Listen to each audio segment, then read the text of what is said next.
కామారెడ్డి జిల్లా రాజంపేట కేంద్రంలో పిచ్చి కుక్కలు స్వైర విహారం చేస్తున్నాయి. రాజంపేట కేంద్రానికి ధనంజయ అనే బాలుడిపై స్కూల్ ఆవరణలో పిచ్చి కుక్క దాడి చేసింది. అయితే ఈ దాడిలో వీపు, పొట్ట, మెడ భాగాల్లో తీవ్ర గాయాలయ్యాయి. ఇది గమనించిన ఉపాధ్యాయులు కుటుంబ సభ్యులకు సమాచారం అందించారు. అనంతరం బాలుని చికిత్స నిమిత్తం కామారెడ్డి గవర్నమెంట్ హాస్పిటల్కు తరలించారు. ప్రస్తుతం బాలుడు కామారెడ్డి గవర్నమెంట్ హాస్పిటల్లో ఐసీయూలో చికిత్స పొందుతున్నాడు. పిచ్చి కుక్కలను తరిమి కొట్టాలంటూ గతంలో ఎన్నిసార్లు పంచాయతీ అధికారులకు ఫిర్యాదు చేసినా పట్టించుకోవడం లేదంటూ గ్రామస్తులు ఆవేదన వ్యక్తం చేశారు. ఇప్పటికైనా పంచాయతీ అధికారులు పట్టించుకుని పిచ్చి కుక్కలను తరిమి కొట్టాలంటూ గ్రామస్తులు డిమాండ్ చేశారు.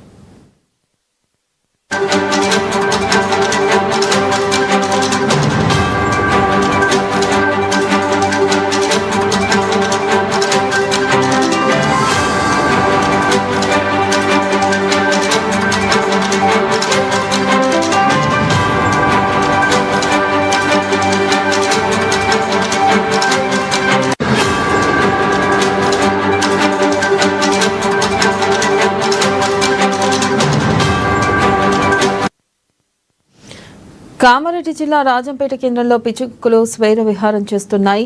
రాజంపేట కేంద్రానికి ధనంజయ అనే బాలుడిపై స్కూల్ ఆవరణలో పిచ్చి కుక్క దాడి చేసింది.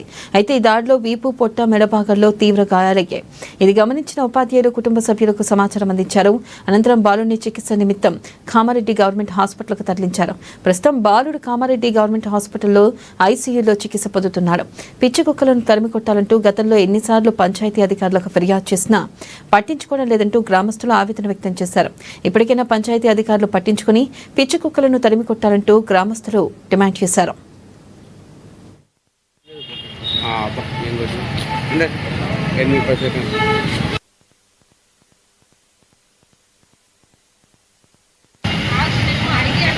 మా రాజంపేట మండలంలో మా మన్మని కుక్కలు కరిచినాయి.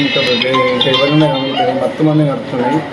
గ్రామము చర్య తీసుకొని అధికారులు మన గ్రామ పంచాయతీ తీసుకొని కుక్కలు చంపేయాలని నేను కోరుతాను సార్.